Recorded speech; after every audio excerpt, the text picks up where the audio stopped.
ನಮಸ್ಕಾರ ಸ್ನೇಹಿತರೆ, ಹೇಗಿದ್ರೆ ಎಲ್ಲರೂ ಚೆನ್ನಾಗಿದ್ರೆ ಅನ್ಕೊಳ್ಳಿ ಸ್ನೇಹಿತರೆ. ಎಲ್ರಿಗೂ ಮೀಡಿಯಾ ಅಪ್ಡೇಟ್ ಚಾನಲಿನ ಮತ್ತೊಂದು ವಿಡಿಯೋಕ್ಕೆ ತಮಗೆಲ್ರಿಗೂ ಸ್ವಾಗತ ಸುಸ್ವಾಗತ.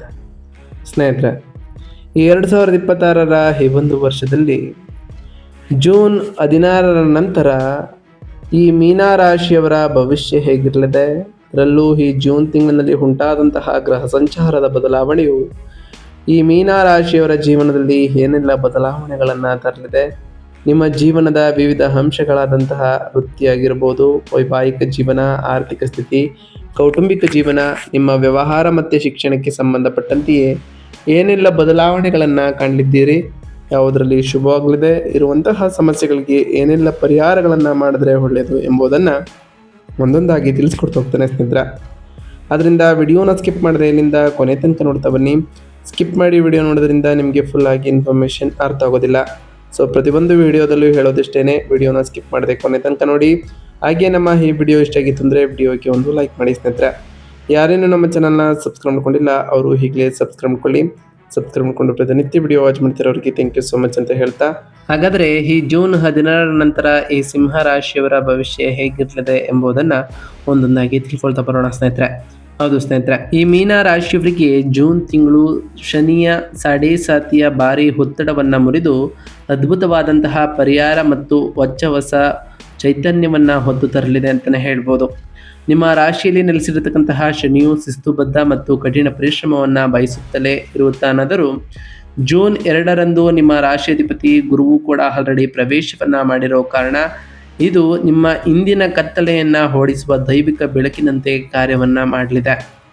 5ನೇ ಮನೆಯಲ್ಲಿ ಉಚ್ಚ ಸ್ಥಾನದಲ್ಲಿ ಗುರುವು ತನ್ನ ಶುಭ ಮತ್ತು ಅಮೃತ ಸಮಾನವಾದ ದೃಷ್ಟಿಯನ್ನು ನೇರವಾಗಿ ನಿಮ್ಮ ಜನ್ಮ ರಾಶಿ 1ನೇ ಮನೆ ಮತ್ತು 9ನೇ ಮನೆಯ ಲಾಭಸ್ಥಾನದಲ್ಲಿ ಬೀರಲಿದ್ದು, ಈ ಗ್ರಹಗತಿಯು ನಿಮ್ಮ ಆರ್ಥಿಕ ಶಕ್ತಿ ಮತ್ತು ಒಟ್ಟಾರೆ ಅದೃಷ್ಟವನ್ನು ಸರ್ವೋಚ್ಚ ಎತ್ತರಕ್ಕೆ ಕೊಂಡೊಯ್ಯಲಿದೆ ಅಂತಲೇ ಹೇಳ್ಬೋದು. ಹಾಗೂ ಮಂಗಳನ ಶುಭ ಸಂಚಾರವು ನಿಮಗೆ ಸಾಟಿ ಇಲ್ಲದ ಧೈರ್ಯವನ್ನು ಕೂಡ ಖಚಿತಪಡಿಸಲಿದೆ. ಇದರಿಂದ ಸಾಕಷ್ಟು ಬದಲಾವಣೆಗಳನ್ನು ಕೂಡ ಈ ರಾಶಿಯವರು ಕಾಣಲಿದ್ದೀರಿ. ಇನ್ನು ಈ ಜೂನ್ ತಿಂಗಳಿನಲ್ಲಿ ಮೀನ ರಾಶಿಯವರಿಗೆ ಇರತಕ್ಕಂತಹ ಪ್ರಮುಖ ಗ್ರಹ ಸಂಚಾರಗಳೇನು, ಅವುಗಳ ಪ್ರಭಾವ ಏನು ಅನ್ನೋದನ್ನ ನೋಡ್ತಾ ಬರೋದಾದರೆ, ಮೊದಲನೇದಾಗಿ ಗುರುಗ್ರಹದ ವಿಚಾರಕ್ಕೆ ಬರೋದಾದರೆ 5ನೇ ಮನೆಯ ಉಚ್ಚ ಸ್ಥಾನದಲ್ಲಿ ಗುರುವು ಇರಲಿದ್ದು, ಜೂನ್ 2ರಂದು ಕಟಕ ರಾಶಿಯಲ್ಲಿ ಆಲ್ರೆಡಿ ಪ್ರವೇಶವನ್ನು ಮಾಡಿರ್ತಕ್ಕಂತಹ ಗುರುವು ಬುದ್ಧಿಸ್ಥಾನದಲ್ಲಿ ಉಚ್ಚ ಸ್ಥಾನದಲ್ಲಿ ರಾಶಿಯಾಧಿಪತಿಯಾಗಿ ಇರಲಿದ್ದು, ಜ್ಞಾನದ ವೃದ್ಧಿಯನ್ನು ಮಾಡಲಿದ್ದು, ಸಂತಾನ ಭಾಗ್ಯ, ಉದ್ಯೋಗದಲ್ಲಿ ರಾಜಯೋಗ ಮತ್ತು ಹೂಡಿಕೆಗಳಿಂದ ಭಾರಿ ಲಾಭವನ್ನು ತರಲಿದ್ದಾರೆ. ಇನ್ನು ಶುಕ್ರ ಗ್ರಹದ ವಿಚಾರಕ್ಕೆ ಬರೋದಾದರೆ 4 ಮತ್ತು 5ನೇ ಮನೆಯಲ್ಲಿ ಶುಕ್ರನು ಈ ತಿಂಗಳು ಸಂಚಾರವನ್ನು ಮಾಡಲಿದ್ದು, ಜೂನ್ 8ರವರೆಗೆ 4ನೇ ಮನೆಯಲ್ಲಿ ಕೌಟುಂಬಿಕ ಸಂತೋಷ, ಅದಾದ ನಂತರ 5ನೇ ಮನೆಗೆ ಪ್ರವೇಶವನ್ನು ಮಾಡಿ ಉಚ್ಚ ಸ್ಥಾನದಲ್ಲಿ ಗುರುವಿನೊಂದಿಗೆ ಸೇರೋ ಕಾರಣ ಕಲಾವಿದರಿಗೆ ಅದ್ಭುತವಾದಂತಹ ಯಶಸ್ಸು ಮತ್ತು ಗಾಢವಾದ ಪ್ರೀತಿಯನ್ನು ತರಲಿದ್ದಾರೆ. ಇನ್ನು ಸೂರ್ಯಗ್ರಹದ ವಿಚಾರಕ್ಕೆ ಬರೋದಾದರೆ 3ನೇ ಮತ್ತು 4ನೇ ಮನೆಯಲ್ಲಿ ಸೂರ್ಯನು ಈ ತಿಂಗಳು ಸಂಚಾರವನ್ನು ಮಾಡಲಿದ್ದು, ಜೂನ್ 15ರವರೆಗೆ 3ನೇ ಮನೆಯಲ್ಲಿ ಪರಾಕ್ರಮ ಮತ್ತು ಸ್ಪರ್ಧೆಗಳಲ್ಲಿ ವಿಜಯವನ್ನು ತರಲಿದ್ದು, ಅದಾದ ನಂತರ ಈ ಜೂನ್ 16ರ ನಂತರ 4ನೇ ಮನೆಗೆ ಬದಲಾಗಿ ಮನೆಯಲ್ಲಿ ಅಧಿಕಾರಯುತ ಘರ್ಷಣೆಗಳು ಮತ್ತು ತಾಯಿಯ ಆರೋಗ್ಯದ ಬಗ್ಗೆ ಕಾಳಜಿಯನ್ನು ವಹಿಸುವಂತೆ ಸೂಚನೆಯನ್ನು ಕೊಡಲಿದ್ದಾರೆ.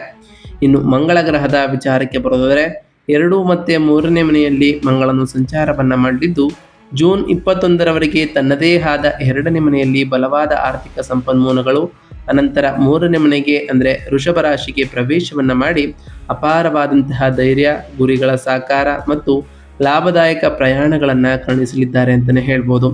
ಇನ್ನು ಬುಧ ಗ್ರಹದ ವಿಚಾರಕ್ಕೆ ಬರೋದಾದರೆ 4 ಮತ್ತು 5ನೇ ಮನೆಯಲ್ಲಿ ಬುಧನು ಈ ತಿಂಗಳು ಸಂಚಾರವನ್ನು ಮಾಡಲಿದ್ದು, ಜೂನ್ 22ರವರೆಗೆ ತನ್ನದೇ ಆದ 4ನೇ ಮನೆಯಲ್ಲಿ ನಿಂತು ಅನಂತರ ಸಂಪೂರ್ಣ ಲಾಭಗಳನ್ನು ತರಲಿದ್ದಾರೆ. ಏಕಾಗ್ರತೆಗಾಗಿ 5ನೇ ಮನೆಯಲ್ಲಿ ಉಚ್ಚ ಸ್ಥಾನದಲ್ಲಿ ಗುರುವಿನೊಂದಿಗೆ ಕೈ ಜೋಡಿಸೋ ಕಾರಣ ನಿಮ್ಮ ಮಕ್ಕಳ ಏಕಾಗ್ರತೆಯು ಕೂಡ ಹೆಚ್ಚಾಗಲಿದೆ.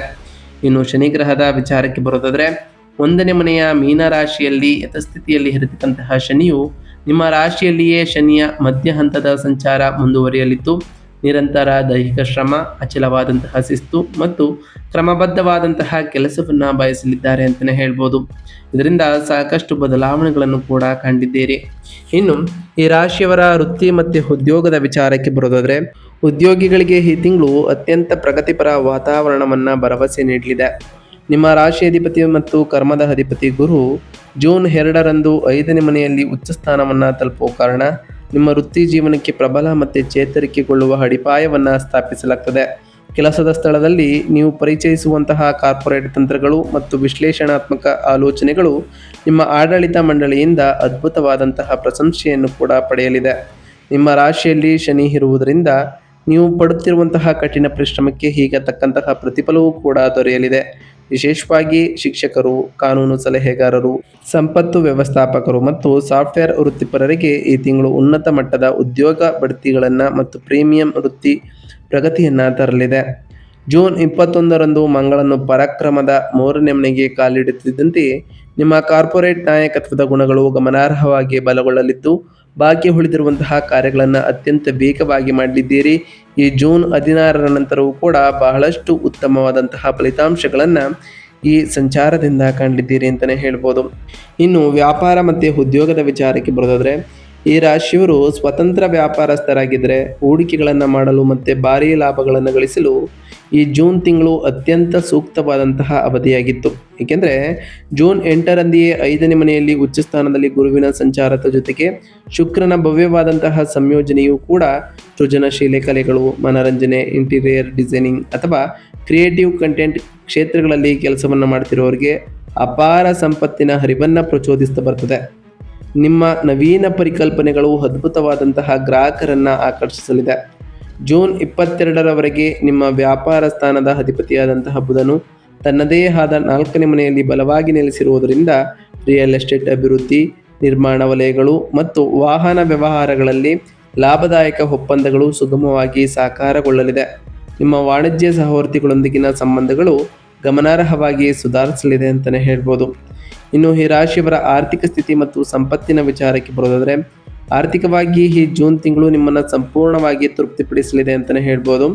5ನೇ ಮನೆಯಲ್ಲಿ ಇರತಕ್ಕಂತಹ ಗುರುವು ನಿಮ್ಮ ಲಾಭಸ್ಥಾನ ಮತ್ತು ಭಾಗ್ಯದ ಸ್ಥಾನದ ಮೇಲೆ ಶುಭ ದೃಷ್ಟಿಯನ್ನು ಬೀರುವ ಕಾರಣ ಅದ್ಭುತವಾದಂತಹ ಧನಯೋಗವನ್ನು ಕಾಣಲಿದ್ದೀರಿ. ಶೇರ್ ಮಾರ್ಕೆಟ್ ಇರ್ಬೋದು, ವ್ಯಾಪಾರ ಅಥವಾ ಬಂಡವಾಳ ಹೂಡಿಕೆಗಳು ಅತ್ಯಂತ ಲಾಭದಾಯಕವಾದಂತಹ ಆದಾಯವನ್ನು ಈ ರಾಶಿಯವರಿಗೆ ನೀಡ್ತಾ ಬರ್ತದೆ. ನಿಮ್ಮ ಧನಾಧಿಪತಿಯಾದಂತಹ ಮಂಗಳನು ಜೂನ್ 21ರವರೆಗೆ ತನ್ನದೇ ಆದಂತಹ ಮನೆಯಲ್ಲಿ ಅತ್ಯಂತ ಸುಂದರವಾಗಿ ನೆಲೆಸಿರೋ ಕಾರಣ ಆರ್ಥಿಕ ಸಂಪನ್ಮೂಲಗಳು ಯಾವುದೇ ಅಡೆತಡೆ ಇಲ್ಲದೆ ನಿಮ್ಮ ಕೈಯನ್ನು ಸೇರಲಿದೆ. ಅದರಲ್ಲೂ ಈ ಜೂನ್ 16ರ ನಂತರ ಪೂರ್ವಜರ ಆಸ್ತಿಗಳ ಮೂಲಕ ಅಥವಾ ದೀರ್ಘಕಾಲದಿಂದ ಬಾಕಿ ಉಳಿದಂತಹ ಹಣಗಳು ಬರ್ತಾ ಹೋಗ್ತದೆ ಅಂತಲೇ ಹೇಳ್ಬೋದು. ಇದರಿಂದ ಹಠಾತ್ ಲಾಭಗಳು ಸಿಗಲಿದೆ. ನಿಮ್ಮ ರಾಶಿಯಲ್ಲಿ ಶನಿ ಇರುವುದರಿಂದ ಈ ಬರುವ ಆದಾಯವನ್ನು ದೀರ್ಘಕಾಲೀನ ರಿಯಲ್ ಎಸ್ಟೇಟ್ ಆಸ್ತಿಗಳು ಅಥವಾ ಸ್ಥಿರ ಹೂಡಿಕೆಗಳಲ್ಲಿ ಸುರಕ್ಷಿತವಾಗಿ ಭದ್ರಪಡಿಸಿಕೊಳ್ಳುವುದು ಈ ರಾಶಿಯವರಿಗೆ ಹೆಚ್ಚು ಸೂಕ್ತವಾಗಿರಲಿದೆ ಅಂತಲೇ ಹೇಳ್ಬೋದು. ಇನ್ನು ಆರೋಗ್ಯ ಮತ್ತು ಯೋಗಕ್ಷೇಮದ ವಿಚಾರಕ್ಕೆ ಬರೋದಾದರೆ, ನಿಮ್ಮ ಜನ್ಮ ರಾಶಿಯಲ್ಲಿ ಶನಿಯು ಸಂಚಾರವನ್ನು ಮಾಡುವ ಕಾರಣ ಸಾಂದರ್ಭಿಕವಾಗಿ ತಾತ್ಕಾಲಿಕ ಆಲಸ್ಯ, ದೈಹಿಕ ಆಯಾಸ ಅಥವಾ ಸಣ್ಣ ಪುಟ್ಟ ಕೀಲು ನೋವುಗಳನ್ನು ಉಂಟು ಮಾಡಬಹುದಾದರೂ ನಿಮ್ಮ ರಾಶಿಯ ಮೇಲೆ 5ನೇ ಮನೆಯ ಉಚ್ಚ ಗುರುವಿನ ಮಂಗಳಕರ ದೃಷ್ಟಿಯು ದೈವಿಕ ರಕ್ಷಣೆಯ ಕವಚವಾಗಿ ಕಾರ್ಯವನ್ನು ನಿರ್ವಹಿಸಲಿದೆ. ಇದು ನಿಮ್ಮ ಮೂಲಭೂತ ಜೀವಶಕ್ತಿಯನ್ನು ರಕ್ಷಿಸುತ್ತದೆ ಮತ್ತು ನಿಮ್ಮ ರೋಗ ನಿರೋಧಕ ಶಕ್ತಿಯನ್ನು ಗಮನಾರ್ಹವಾಗಿ ಸುಧಾರಿಸಲಿದೆ. ಇಂದಿನ ದೈಹಿಕ ತುಡುಕುಗಳಿಂದ ತ್ವರಿತವಾಗಿ ಚೇತರಿಸಿಕೊಳ್ಳಲು ಇದು ಸಹಾಯವನ್ನು ಮಾಡಲಿದೆ. ಜೂನ್ 15ರಂದು ಸೂರ್ಯನು ನಿಮ್ಮ 4ನೇ ಮನೆಗೆ ಪ್ರವೇಶವನ್ನು ಮಾಡುವ ಕಾರಣ ದೇಹದ ಉಷ್ಣತೆಯನ್ನು ಇದು ಹೆಚ್ಚಿಸಬಹುದು. ಗ್ಯಾಸ್ಟ್ರಿಕ್ ಸಮಸ್ಯೆ ಇರ್ಬೋದು, ಎದೆಯುರಿ ಅಥವಾ ರಕ್ತದೊತ್ತಡದಲ್ಲಿ ಸಣ್ಣ ಪುಟ್ಟ ವ್ಯತ್ಯಾಸಗಳು ಕಾಣಿಸಿಕೊಳ್ಬೋದು. ಆರೋಗ್ಯಕರ ಸ್ವಚ್ಛವಾದ ಆಹಾರ ಪದ್ಧತಿಯನ್ನು ಅಳವಡಿಸಿಕೊಳ್ಳುವುದು ಮತ್ತು ಮಾನಸಿಕ ಒತ್ತಡವನ್ನು ನಿವಾರಿಸುವುದು ನಿಮ್ಮ ಯೋಗಕ್ಷೇಮವನ್ನು ಪರಿಪೂರ್ಣವಾಗಿ ಇರಿಸಲಿದೆ ಅಂತಲೇ ಹೇಳ್ಬೋದು. ಇನ್ನು ಕುಟುಂಬ ಮತ್ತು ವೈಯಕ್ತಿಕ ಸಂಬಂಧಗಳ ವಿಚಾರಕ್ಕೆ ಬರೋದಾದರೆ, ಕೌಟುಂಬಿಕ ಜೀವನದಲ್ಲೂ ಕೂಡ ಆಳವಾದಂತಹ ಪ್ರೀತಿ ಮತ್ತು ಸೌಹಾರ್ದತೆಯಿಂದ ಸಮೃದ್ಧವಾಗಿರಲಿದೆ ಈ ತಿಂಗಳು. 5ನೇ ಮನೆಯೊಳಗೆ ಉಚ್ಚ ಸ್ಥಾನದಲ್ಲಿ ಗುರು ಮತ್ತು ಶುಕ್ರನ ಭವ್ಯವಾದಂತಹ ಜೋಡಣೆ ಅವಿವಾಹಿತರಿಗೆ ತಮ್ಮ ನೆಚ್ಚಿನ ವ್ಯಕ್ತಿಯೊಂದಿಗೆ ವಿವಾಹದ ಬಂಧಕ್ಕೆ ಒಳಗಾಗಲು ಅತ್ಯಂತ ಸುಂದರವಾದಂತಹ ಮಾರ್ಗಗಳನ್ನು ಸೃಷ್ಟಿ ಮಾಡಲಿದೆ. ಅದರಲ್ಲೂ ಸಂತಾನಕ್ಕಾಗಿ ಕಾಯುತ್ತಿರುವಂತಹ ವಿವಾಹಿತ ದಂಪತಿಗಳಿಗೆ ಮಗುವಿನ ಜನನದ ಬಗ್ಗೆ ಸಂತೋಷದ ಸುದ್ದಿಯೂ ಕೂಡ ಸಿಗಲಿದೆ. ವ್ಯತಿರಿಕ್ತವಾಗಿ ಜೂನ್ 15ರ ನಂತರ 4ನೇ ಮನೆಯಲ್ಲಿ ಸೂರ್ಯನ ಸಂಚಾರವು ಉಂಟಾಗಿರುವ ಕಾರಣ ಈ ಜೂನ್ 16ರ ನಂತರ ಪ್ರಜ್ಞಾಪೂರ್ವಕ ತಾಳ್ಮೆ ಅಗತ್ಯವಾಗಬೇಕಿದೆ ಅಂತಲೇ ಹೇಳ್ಬೋದು. ಅಧಿಕಾರಯುತವಾದಂತಹ ಮಾತುಗಳು ಅಥವಾ ಹಠಮಾರಿ ನಿಲುವು ಮನೆಯಲ್ಲಿ ಸಣ್ಣ ಪುಟ್ಟ ಘರ್ಷಣೆಗೆ ಕಾರಣವಾಗಬಹುದು. ಈ ಟೈಮ್ನಲ್ಲಿ ರಿಯಲ್ ಎಸ್ಟೇಟ್ ಅಥವಾ ಕೌಟುಂಬಿಕ ವಿಷಯಗಳಲ್ಲಿ ಅಹಂಕಾರದ ವಾದಗಳಿಂದ ದೂರವಿರುವುದು ಖಚಿತಪಡಿಸಿಕೊಳ್ಬೇಕು. ಹಾಗೆ ನಿಮ್ಮ ತಾಯಿಯ ಆರೋಗ್ಯದ ಬಗ್ಗೆಯೂ ಕೂಡ ಕಾಳಜಿಯನ್ನು ವಹಿಸಬೇಕಾಗಿರುತ್ತದೆ ಸ್ನೇಹಿತರೆ. ಇನ್ನು ವಿದ್ಯಾರ್ಥಿಗಳ ವಿಚಾರಕ್ಕೆ ಬರೋದಾದರೆ, ವಿದ್ಯಾರ್ಥಿಗಳಿಗೆ ಸುವರ್ಣ ಯುಗಕ್ಕೆ ಕಾಲಿಡಲಿದ್ದೀರಿ ಅಂತಲೇ ಹೇಳ್ಬೋದು.